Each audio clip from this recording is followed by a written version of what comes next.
நண்பர்கள் அனைவருக்கும் வணக்கம். இந்த வீடியோவில் எதை பற்றி நாம் பார்க்க போகிறோம் என்றால், நீங்கள் அனைவரும் எதிர்பார்த்து கொண்டிருக்கும் தமிழக அரசு போக்குவரத்து துறையிலிருந்து மாபெரும் வேலைவாய்ப்பு வந்து அறிவிச்சிருக்காங்க.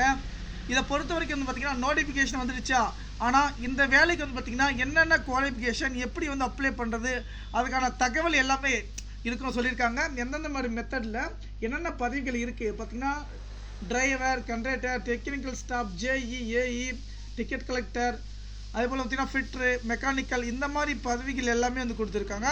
அதற்கான லிங்க் வந்து பார்த்திங்கன்னா டிஸ்கிரிப்ஷன் கீழே வந்து கொடுத்துருக்கேன். அதை செக் பண்ணி வந்து வியூ பண்ணி பாருங்கள். ஏன்னா ஒரு ஜாப்புக்கு அப்ளை பண்ணுறீங்கன்னா அஃபிஷியல் வெப்சைட் நம்ம சொல்கிறோம். ஆனால் இந்த வேகன்சியை பொறுத்த வரைக்கும் வந்து பார்த்திங்கன்னா இப்போ பேசிக் அடிப்படையில் வந்து பார்த்திங்கன்னா வந்து எடுத்துகிட்டு இருக்காங்க. இந்த காலி பணியை வந்து இன்னும் ஃபில் பண்ண கிடையாது.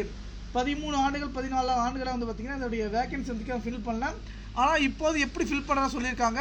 இந்த வேகன்சியை பொறுத்த வரைக்கும் பார்த்திங்கன்னா இந்த மாதம் இறுதிக்குள்ளே வந்து பார்த்திங்கன்னா இதோடைய வேகன்சி வந்து பார்த்திங்கன்னா ஃபில் பண்ணணும்னு ஒரு தகவல் சொல்லியிருக்காங்க. இதுக்கு வந்து 10th முடிச்சுனா போகலாம். அதே போல் டிரைவர், கண்டக்டர் 2 காலி பணியிடத்துக்கு வந்து பார்த்திங்கன்னா நீங்கள் வந்து இந்த டிரைவர், கண்டக்டர் பதவிக்கு வந்து பார்த்திங்கன்னா நீங்கள் ஒரே ஒருத்தர் தான் அப்ளை பண்ணணும். ஓகேங்களா, டிரைவருக்கு அப்ளை பண்ணால் கண்டக்டர் தனித்தனியாக அப்ளை பண்ண இருக்கக்கூடாது. ஆனால் 2 அப்ளிகேஷன் போட்டு 2 டிரைவிங் லைசன்ஸ், ஓகே, லைசன்ஸும் நீங்கள் வச்சுருக்கணும். ஆனால் எக்ஸ்பீரியன்ஸ் இருக்கணும், எம்ப்ளாய்மெண்ட்டில் பதிவு பண்ணியிருக்கணும் அப்படின்னு சொல்லியிருக்காங்க. இந்த தகவல் பயன் தான் நம்ம கணக்கு ஷேர் பண்ணுவோம். நன்றி.